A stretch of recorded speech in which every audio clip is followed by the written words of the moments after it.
Musa. Maka Musa alaihissalam memang tidak di Palestina. Musa nun jauh di sana. Dia di Mesir. Mesir, Afrika Utara. Madinah kiri, Mesir atas, Palestina. Dia lahir di Mesir.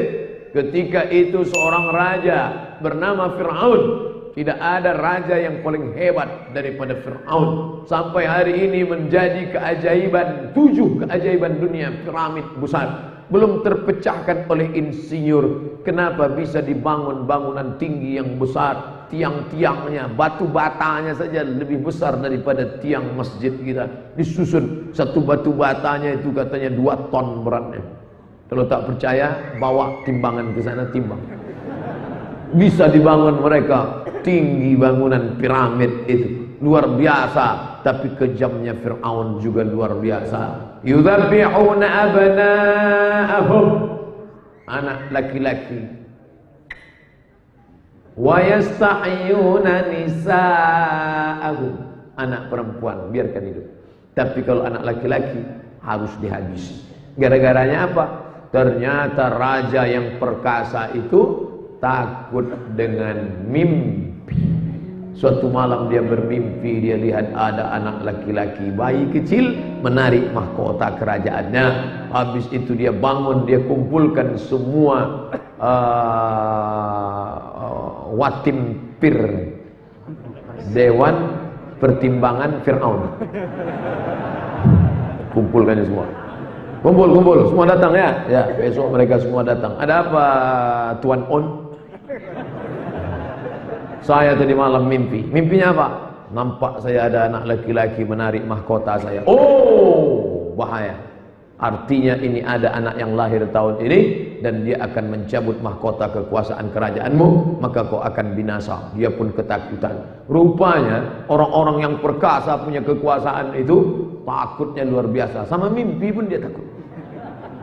Dan ciri Fir'aun pertama takut pada mimpi, takut pada ramalan. Dan yang kedua adalah dikelilingi oleh para peramal-peramal. Sekarang dalam bentuk komentator-komentator. Ini bahaya nih Pak, ini ke depan akan ini harus kita habisi, harus kita musnahkan ini, harus kita potong ini lehernya. Maka dia keluarkan keputusan Fir'aun, semua anak yang lahir tahun ini habisi. Itulah yang diceritakan di awal-awal surat Al-Baqarah. Yudhabbi'una abna'ahum, razia. Ketika ada anak lahir, potong. Sebelum dipotong, periksa dulu, buka. Laki-laki apa perempuan? Perempuan, biarkan hidup. Laki-laki. Makanya banyak yang takut punya anak laki-laki, takut dibunuh.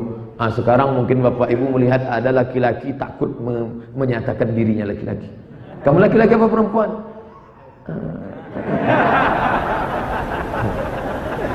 Be a man, jadilah laki-laki. Ini jakun ada, badan berotot, tapi melambai. Kau kenapa? Aku takut disembelih Fir'aun. Maka siapa saja yang laki-laki potong. Begitu indahnya skenario Allah Subhanahu wa ta'ala. Ada satu perempuan melahirkan anak. Nama perempuan ini Yohanes. Apa kata Allah? Wa auhayna ila ummi Musa. Kami ilhamkan kepada Yohanes ibu Musa. Fa in khifti alaihi, kalau kau takut anakmu nanti ditangkap oleh Fir'aun, disembelihnya, fa alqi fil yammi, hanyutkan dia fil yammi. Yammi itu artinya sungai. Sekarang orang mau makan yammi. Fa alqihi fil yammi, kau hanyutkan dia ke sungai. La takhafi, jangan kau takut. Wala tahzani, jangan kau sedih. Don't be sad. Inna radduhu ilaiki, nanti kami akan kembalikan anak itu kepadamu. Waja'iluhu minal mursalin, kami akan jadikan dia sebagai rasul utusan kami. Maka dia letakkanlah anak itu. Sebelum dia hanyutkan, ardi'ihi, susukan anakmu. Disusukannya lah anaknya. Itulah makanya ibu-ibu yang mau naik pesawat, ini bayi tidak boleh naik pesawat. Gitu Pak Dokter ya. Nanti gendang telinganya rusak, nanti tidak stabil. Tapi kalau sudah sekian bulan, boleh dengan syarat apa? Saat take off, anak itu disusukan, dipeluk ibunya dalam keadaan tenang, maka tidak berpengaruh jiwanya, detak jantungnya normal. Ibu-ibu bawa bayi, dipeluknya anak itu, maka pesawat,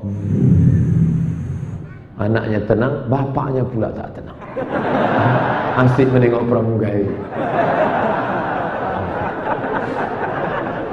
Lalu kemudian setelah disusukannya anaknya tenang, anak itu pun diletakkannya ke dalam kotak kayu, dihanyutkannya ke sungai Nil. Asbaha fuadu ummi Musa farigha. Setelah dihanyutkannya anaknya itu, hatinya hampa. Tak ada lagi makan, tak kenyang, tidur, tak lelap memikirkan anaknya. Tapi Allah sudah menenangkan hatinya. La takhafi, jangan kau takut. Ibu-ibu yang sedang mengirimkan anak ke pondok pesantren, la takhafi, jangan kau takut. Wala tahzani, jangan kau sedih. Apalagi sekarang sudah bisa nelpon. Sedangkan Yohanes waktu itu belum ada GPRS. Dia tak tahu posisi anak sedang berada di mana. Dia tawakal kepada Allah. La haula wala quwata illa billah. Lepaskan, hanyutkan anak ke sungai Nil. Dipukul ombak, dihempas gelombang. Andai dikunyah kuda Nil waktu itu. Tahu sendiri gigi kuda Nil sebesar ini. Tapi Allah mau menyelamatkan dia. Ternyata kuda Nil tidak membunuh Nabi Allah. Fir'aun saja yang mau membunuh Nabi Allah. Maka lepaslah dia. Kemana lepasnya? Rupanya pergilah kotak kayu itu ke tempat pemandian istri Fir'aun. La ilaha illallah Muhammadur Rasulullah. Itu yang ditakuti, itu pula yang datang. Asiyah bersama dayang-dayang di tepi sungai Nil, melihat ada kotak kayu. Wahai pengawal, apa itu kotak kayu? Aneh. Ketika mereka berenang menarik kotak kayu ke tepian sungai Nil, mereka lihat ada sesosok bayi. Asiyah selama ini tak punya anak. Allah jaga rahim Asiyah, tidak berkembang benih Fir'aun yang zalim, yang jahat di dalam rahim Asiyah. Allah berikan dia anak tanpa mengandung. Ada orang mengandung 9 bulan 10 hari, disusukan anak 2 tahun, begitu lahir anak durhaka. Tapi Asiyah tak pernah mengandung, tak pernah menyusukan, tapi punya anak yang soleh. Itulah dia Musa alaihissalam. Bawa dia ke istana. Ini anak yang kurindukan selama ini. Memanglah aku sudah lama menunggu menantikan dia. Maka ibu-ibu yang punya anak asuh, katakan kepada anakmu, anakku, kau tidak lahir dari rahimku, tapi kau lahir dari hatiku. Maka kata si anak, amazing my mother. Lalu si anak pun dibawa ke istana. Sampai di istana, suaminya yang ketakutan menengok sesosok bayi. Inilah agaknya anak yang kulihat dalam mimpiku. Ini dia, ini dia, ini dia, ini dia. Tapi dia biarkan besar, dia biarkan besar. Lalu kemudian anak ini menangis, siang malam menangis karena haus. Diadakanlah musabaqah ibu susu nasional. Siapa saja ibu-ibu yang bisa menyusukan anak ini dalam keadaan anak ini bisa diam, maka dia akan diangkat menjadi ibu susu dan tinggal di istana. Peserta nomor 1. Begitu disusukan, out. Peserta, tiba-tiba datang ibu kandungnya. Allah mempertemukan, langkah rezeki pertemuan maut. Jangan risau dengan perpisahan. Jangan pula risau dengan pertemuan, karena itu sudah ditetapkan Allah. Sampai masanya ibu kandungnya ikut antrian, satu pun tak tahu. Silakan ibu. Disusukannya, anak itu pun diam. Uniknya anak bayi, dia bisa membedakan mana ibu kandung, mana ibu tiri. Uniknya anak bayi, dia tak pernah kursus menyusu, tapi dia bisa tahu mana bapaknya, mana ibunya. Kalau tak percaya, bapak yang punya anak kecil pulang dari sini, ambil, coba susukan. Pasti dia tak mau. Dia tahu. Lalu kemudian diam. Allah pertemukan. Terbukti janji Allah. Inna raddu ilaiki. Kau hanyutkan saja dia ke sungai Nil. Nanti kami akan kembalikan dia kepadamu. Waja'iluhu minal mursalin. Kami akan jadikan dia rasul. Maka yang menyusukan Musa, ibu kandungnya sendiri, sampai akhirnya dia besar, sampai akhirnya dia merangkak. Saat itu Fir'aun melihat dia tetap risau, inilah dia, inilah dia, inilah. Lalu dia katakan, oh Aisyah, ya, ini nampaknya anak ini yang akan merebut kekuasaanku. Tidak, ini anakku, kata Aisyah. Tapi aku tetap risau. Kalau begitu kita tes dia, fit and proper test. Kita letakkan api, kita letakkan roti. Kalau nanti dia ngambil roti, inilah dia. Dia kita pancung ya. Oke, aku setuju. Tapi kalau nanti dia mengambil api, maka berarti dia anak kecil yang tak tahu apa-apa. Oke, maka diadakanlah tes. Maka jadi yang suka ngetes ini Fir'aun. Dites ini. Ini orang anti NKRI ya tuh. Nah, ini kita tes. Kita tes dulu. Lalu kemudian dites lah. Lalu kemudian tangannya sudah mau mengambil roti.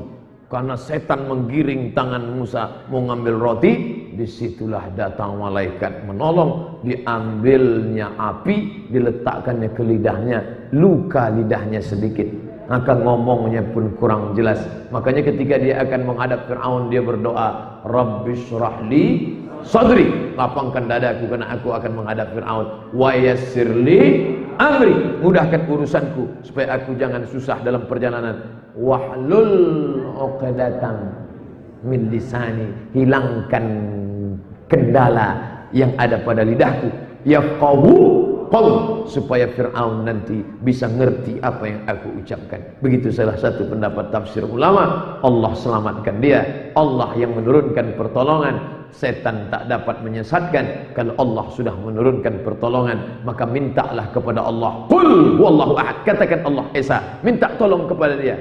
Allahu, mentang-mentang nama dia diulang terus.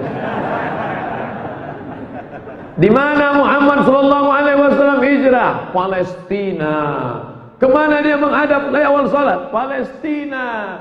Di mana lahirnya dan dibesarkannya Isa? Palestina.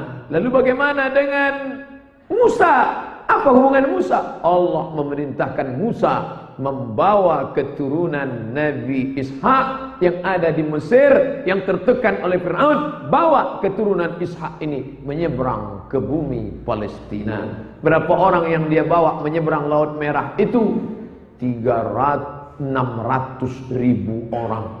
Begitu disebutkan dalam kitab tafsir, 600.000 orang dipukulkannya tongkatnya. Pukulkan tongkatmu hai Musa, maka Musa pun memukulkan tongkatnya, famfalaqa, terbelah laut itu, kattaudil azim, seperti tembok bukit yang tinggi. Dia pun menyeberang. Ketika dia sudah sampai ke ujung, pasukan Fir'aun ikut di belakang. Saat itu menyatu lagi ombak besar, tenggelamlah dia di Laut Merah. Sampai sekarang orang Mesir meyakini, katanya di Laut Merah itu nanti ada gelombang besar. Disitulah tempat tenggelamnya Fir'aun. Saya kebetulan naik kapal laut Wadi Nil dari Kairo, naik mobil keterusan Suez, dari Suez terus Laut Merah menuju Jeddah.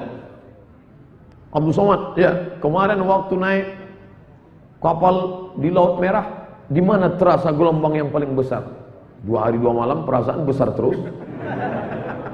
Mereka meyakini situlah tenggelamnya. Kita tak penting dia tenggelam di mana, yang penting dia perjuangan luar biasa sampai akhirnya Fir'aun itu mati. Kematian Fir'aun sangat memalukan. Mati dalam keadaan tersedak.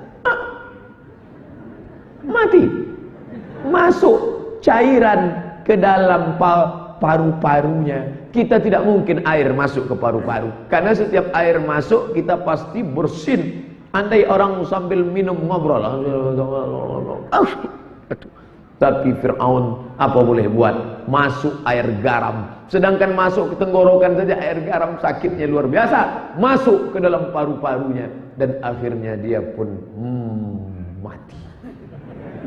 Al-yawma, hari ini, nunajjika, kami selamatkan engkau Fir'aun, bibadanika, badanmu kami selamatkan, tidak hancur dimakan ikan paus, tidak hancur busuk, karena diambil di pantai, mereka bersihkan, jadilah dia mumi Fir'aun. Dan ada filmnya, Mumi Return. Biasa, Dia terbujur kaku sekarang di Museum Tahrir Square di tepi sungai Nil Kairo. Mata melotot. Lalu kemudian saya pun melihat dengan mata kepala bagaimana Fir'aun. Di mana letak Fir'aun? Di atas. Hebatnya Fir'aun, sudah mati pun tetap juga tinggi di atas. Bapak yang di atas jangan tersinggung. Saya jalan-jalan di bawah, jalan-jalan, mana letaknya? Di atas. Begitu saya mau naik, di mana ruangannya? Di atas. Begitu sampai di pintu, bergetar jiwa saya. Kenapa? Melihat tulisan bayar 100 pon. Ternyata mau jumpa Fir'aun bayar wanipio. Ambil duit beli tiket. Masuk ke dalam, sampai di dalam dia sudah menyambut di pintu dalam kotak kaca. Saya melihat, saya baca ayat kursi Allah. Oh, takut ada hantu-hantu jin-jin setannya di situ. Inilah ternyata yang menyembelih anak kecil dulu. Dulu kau Fir'aun menyembelih anak kecil. Sekarang anak-anak kecil lari-lari di keliling. Anak kecil lari-lari. Anak-anak bule itu. Bule sama Pak Ali. Mereka menengok, lucu. Wah, terbujur kaki. Saya lihat dari ujung rambut sampai ujung kaki.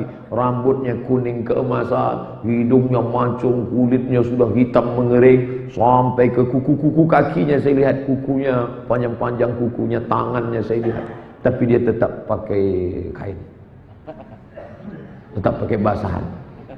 Lalu kemudian begitulah akhir kesudahannya, dan Nabi Musa pun terus melanjutkan perjalanan. Tapi Nabi Musa tak sampai ke Palestina. Niatnya sudah sampai ke Palestina, dia meninggal di dataran Sinai. Lalu setelah Nabi Musa meninggal, dilanjutkan perjalanan itu menuju Palestina oleh murid Nabi Musa bernama Yusha. Yusha, tulisan Arabnya ditulis Latin Joshua. Yusha bin Nun, Joshua. Lalu kemudian Joshua membawa, sampailah mereka ke Palestina. Lalu kemudian sebelum itu adakah lagi Nabi yang di Palestina? Ya, siapa dia? Dialah Nabi yang ibadahnya diizinkan Muhammad sallallahu alaihi wasallam untuk kita amalkan. Padahal ibadah zaman dulu mansuh, tak boleh diamalkan. Tapi ibadah dia boleh diamalkan. Siapa dia? Daud alaihi salam. Ahabbus shaum ilallah, puasa yang paling dicintai Allah, puasa Nabi Daud. Yasumu yauman, puasa satu hari. Wa yuftiru yauman, makan satu hari. Nabi Daud kalau hari ini makan, besok dia puasa. Nah, bapak-bapak yang hari ini makan, besok makan lagi. Apa salahnya? Nah, lalu kemudian Nabi, besok kebetulan kita Kamis, baik puasa sunat, maka Nabi Daud ini luar biasa. Kenapa puasa Daud? Ini yang menjadi pertanyaan. Kenapa bukan puasa Adam? Kenapa bukan puasa Isa? Karena Daud adalah raja. Makanya mereka menyebut dia King David. Daud punya anak raja juga, King Solomon, Sulaiman alaihissalam. Mereka menyebut Solomon. Bahkan katanya ada penulis baru sampai pula kerajaan ini ke Yogyakarta, Sleman. Masya Allah. Baik yang dimuliakan Allah. Kenapa Nabi Daud? Karena Nabi Daud berkuasa raja, tapi masih sempat puasa sunnah. Nabi Daud itu raja, Pak, bukan ustaz, tapi masih sempat puasa sunat 1 bulan 15 hari. Ini raja puasa. Ini baru jadi RT, udah tak pernah puasa. Mohon maaf Pak RT, jangan tersinggung. Dan Nabi Daud itu manusia yang paling sibuk. Kenapa Nabi Daud manusia paling sibuk? Karena Nabi Daud itu istrinya, tolong tenang, 100 orang. 100 bu. 100 istrinya. Masih sempat dia puasa sunat sebanyak 15 hari dalam sebulan. Wa alanna lahul hadid. Kami lunakkan hadid, besi. Hadid, besi bisa lunak di tangan Nabi Daud. Nabi Daud melunakkan besi untuk membuat baju besi tameng. perang. Baju besi Daud dia sendiri yang buat, dilunakkannya besi dengan tangannya, dijadikannya baju besi untuk perang, lalu dijualnya. Hasil penjualan dengan tangan itulah dia ambil untuk makannya, karena dia tak ingin makan syubhat. Nabi Daud alaihissalam jauh dari syubhat karena pekerjaan dengan tangan, puasa sunat banyak dan berkuasa. Lahir anaknya Sulaiman alaihissalam. Lalu kemudian ini juga ada di Palestina. Sebelum itu ada yang lebih tinggi yang namanya tadi kita sebut 4 kali. Kama sallaita ala Ibrahim wa ala ali Ibrahim, kama barakta ala Ibrahim wa ala ali Ibrahim. Ibrahim alaihissalam kampungnya bukan di Palestina tapi di Babel. Bangka Belitung. Babilonia. Irak. Babilonia. Kemudian dia hijrah pindah ke Palestina bersama istrinya Sarah. Lalu di sana dia tak punya anak. Lama menikah tak ada anak. Rabbi habli minas shalihin, Rabbi habli minas shalihin. Adinda, karena kita tak juga punya anak, izinkan aku buka cabang. Akhirnya dibukalah franchise. Dia pun menikah dengan Hajar. Dari Hajar itu lahirlah seorang anak laki-laki bernama Ismail. Tuhan. Tuhan. Ilah dalam bahasa Arab. Isma, kabulkanlah. Ya Tuhan. Ismail, kabulkanlah ya Tuhan. Tapi jangan gara-gara ini nanti pulang, di mana rumah bapak kabulkan ya Tuhan? Rumah siapa? Rumah Pak Ismail. Begitu anaknya lahir, dia beri nama Ismail alaihissalam. Lalu kemudian 13 tahun sesudah itu, jarak Ismail dengan Ishak bukan dekat, 13 tahun. Setelah 13 tahun ternyata Allah mau menunjukkan, hai Ibrahim, istrimu yang dikatakan orang ajuzun aqim, ajuz perempuan tua, aqim mandul, tak mungkin punya anak. Allah berkehendak, innama amruhu idza arada syai'an ayyakula lahu kun fayakun. Akhirnya setelah 13 tahun perempuan yang divonis mandul itu pun bisa punya anak, melahirkan anak bernama Ishak. Ini pelajaran penting. Ibu-ibu juga punya hujah. Nanti kalau bapak berkata, nampaknya kita sudah lama, tenang bang, setelah 13 tahun nanti lahirnya. Akhirnya lahirlah anak bernama Ishak. Maka kita sebut Ali Ibrahim, keluarga Ibrahim, keluarga kecil Ibrahim yang luar biasa. Ibrahim, Sarah, Hajar, dari Sarah lahir Ishak, dari Hajar lahir Ibrahim alaihissalam, lahir Ismail alaihissalam.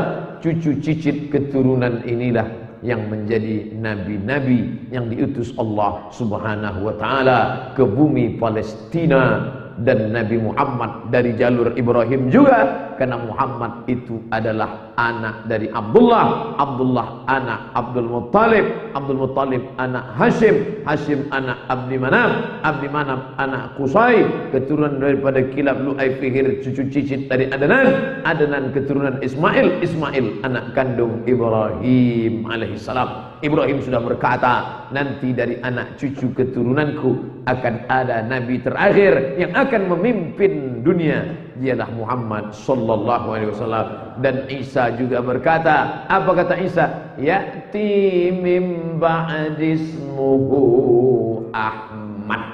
Akan datang nabi terakhir sesudah aku nanti, namanya Ahmad. Ada yang GR ketika disebut Ahmad. Aku tuh siapa? Ahmad Musaddiq. Nanti kalau semua yang nama Ahmad ngaku nabi, Nasrullah ngaku nabi juga. Setelah engkau, aku nabi juga. Mana ayatnya? Idza jaa nasrullahi wal fath. Nasrullah ngaku nabi. Dan setelah Nasrullah ada lagi nabi terakhir. Siapa dia? Qul huwallahu ahad, Allahus samad. Ahmad itu nama dia juga, Muhammad dia, Ahmad dia, Al-Fatih dia, Al-Khatim dia, Al-Fatihu lima sabab, Al-Fatihu lima ughliq. al-khatimu lima sabaq, nasirul haqqi bil haqq, yahdi ila siratikal mustaqim. Ahmad dia, Muhammad dia, Al-Fatih dia, Al-Khatim dia, Al-Hami dia, Al-Aqib dia, Al-Hashir dia, Toha dia, Yasin dia. Ala Toha Rasulillah salatullah salamullah ala Yasin Habibillah. Pulut kuning pun keluar. Bapak Ibu yang dimuliakan Allah Subhanahu wa taala, maka jangan terpukau dengan nama. Orang boleh satu, namanya bisa banyak. Sama dengan ini. Ustaz siapa tadi yang ceramah? Ustaz Somad. Loh, yang kemarin kami cari di internet kok bukan Somad. Siapa? UAS. Ustaz Abdul Somad. Bukan ujian akhir semester.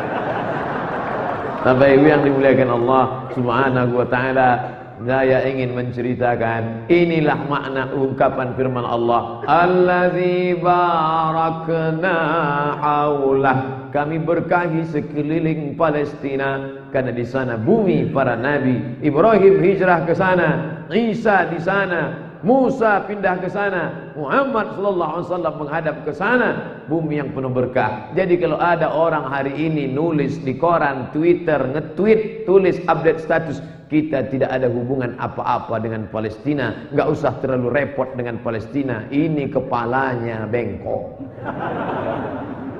Hubungan kita dengan Palestina bukan hubungan bilateral, bukan hubungan negara, bukan hubungan kebangsaan. Palestina adalah keyakinan, asyhadu an la ilaha illallah wa asyhadu anna Muhammadan Rasulullah. Siapa yang percaya pada Allah, percaya kepada Muhammad Rasulullah, maka dia mesti membela Palestina.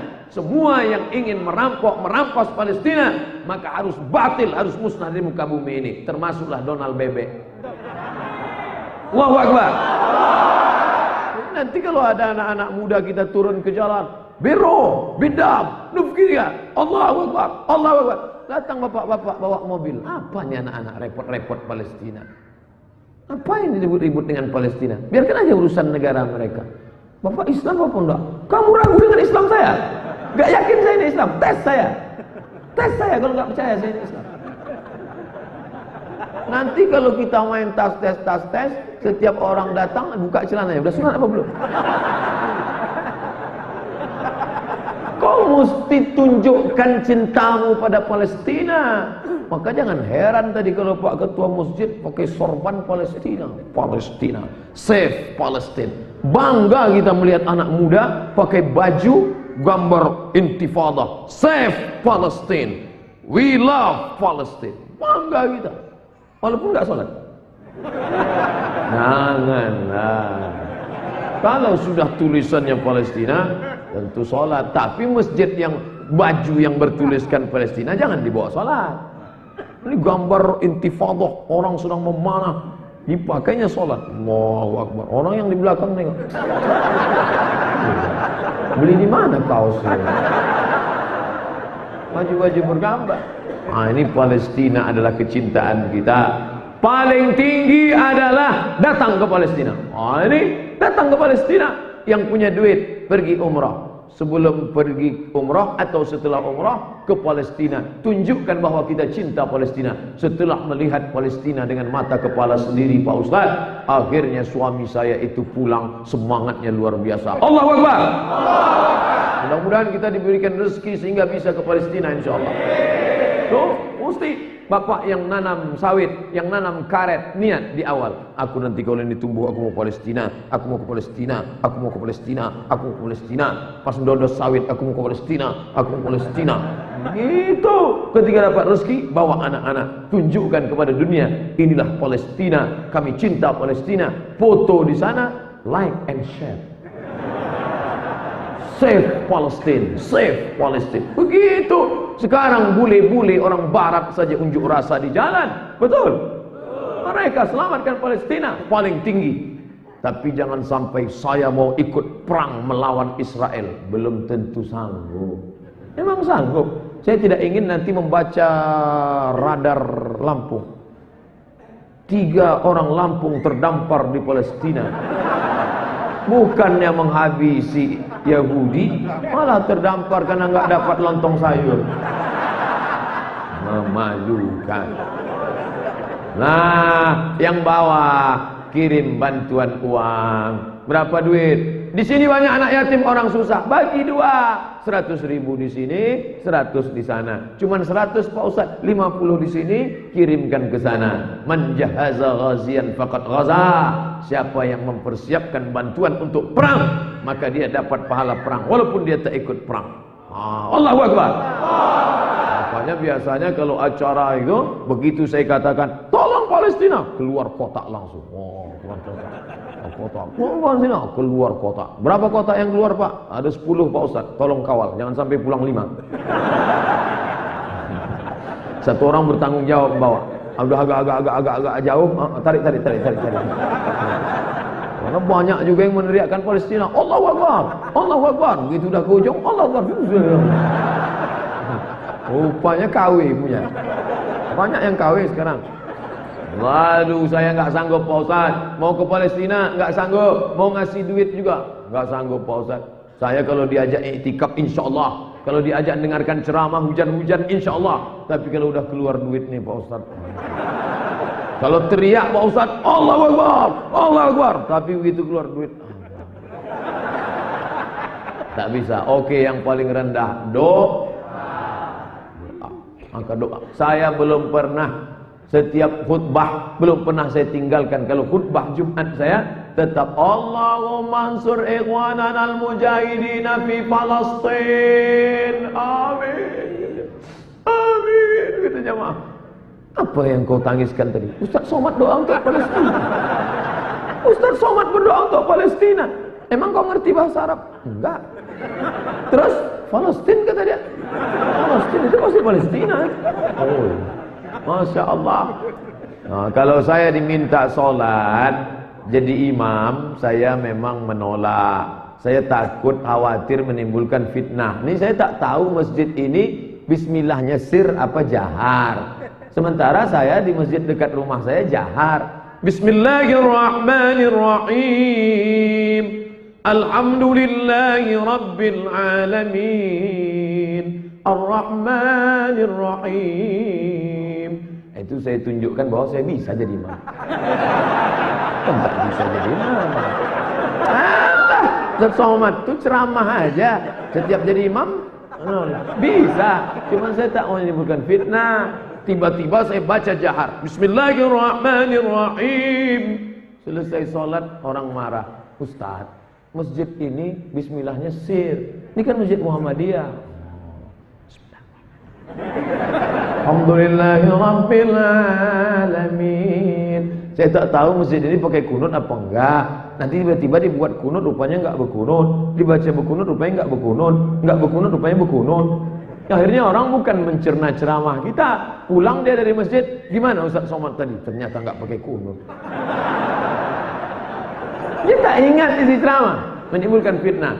Nah, oleh sebab itu maka anakku Masya Allah dibawa orang tua ke masjid untuk mengingatkan ada pengajian. Nanti setelah anak-anak yang nangis-nangis tadi, yang jerit itu besar, mereka lah yang akan mengundang Ustaz Somad kembali ke masjid. Nih, yang tadi umur 5 tahun akan datang, mereka sudah umur 25 tahun menjadi remaja masjid. Dia cari daftar ustadz yang pernah berceramah ke Lampung. Ustadz Abdul Somad, nomor HP, teleponnya. Assalamualaikum. Waalaikumsalam. Betul nih Ustadz Somad? Tak salah lagi. Kami ketua masjid Pak Ustadz, dulu waktu Ustadz datang, saya waktu itu masih kecil. Oke. Bisa Ustadz datang? I'm coming. Tapi kami lebih meyakinkan, apa betul nih Ustadz? Iya. Masih hidup Pak Ustadz? Masih. Kalau di masjidmu masih ada suara anak jerit-jerit, masih ada anak menangis-nangis, bersyukurlah, karena 20 tahun akan datang masjid ini tetap sholat berjamaah. Allahu Akbar. Kalau sholat subuhnya seperti sholat Jumat, disitulah tentara Israel terkencing-kencing pakai pampers. Mati tentara Israel ketika diperiksa, ternyata mereka pakai pampers. mencret dia. Beda sama orang Islam. Orang Islam tak pernah takut mati. Iskariman au mut syahidan. Allahu Akbar. Ibu-ibu yang salat tahajud malam, jangan lupa doa. Allahumma ansur ikhwanana al-mujahidin al-mazlumina fi Palestin. Saya nggak bisa bahasa Arab, Pak Ustaz, bahasa Indonesia. Ya Allah, tolonglah saudaraku yang di Palestina, berikan dia kelapangan hati. Dia adalah saudara-saudara kami, ya Allah. Ajak anak-anak doa ya. Oh, jadi doa boleh pakai bahasa Indonesia? Boleh. Yang nggak boleh itu salat pakai bahasa Indonesia, itu nggak boleh. Allahu Akbar kabiro, Engkau maha besar ya Allah. Batal salat. Kalau doa apa salahnya? Silakan doa pakai bahasa Indonesia. Ya Allah, ini anakku kuliah di Jakarta, aku takut dia berzina, jangan sampai dia narkoba, jangan sampai dia dilarikan orang, jangan sampai kena hipnotis, jangan sampai dia berzina, jangan sampai dia pacaran, kalau bisa cepatlah pulang, IP-nya 4 honor nggak apa-apa, tapi yang lama-lama. Hanya saja kalau doa itu sifatnya pribadi, jangan dibaca kuat-kuat, apalagi di masjid dekat teman sebelah. Ya Allah, suamiku sering keluar kota, aku khawatir dia selingkuh. Jadi tanya kawan sebelah, sama siapa? Maka kalau sifatnya pribadi, doa diam-diam aja. Apa yang kau mintakan tadi? Terserah aku lah, minta apa? Urusannya doa masing-masing. Bapak Ibu yang dimuliakan Allah Subhanahu wa taala, pas 1 jam saya ceramah. Nampak cepat betul waktu di Lampung. Masya Allah. Itulah makna Palestina.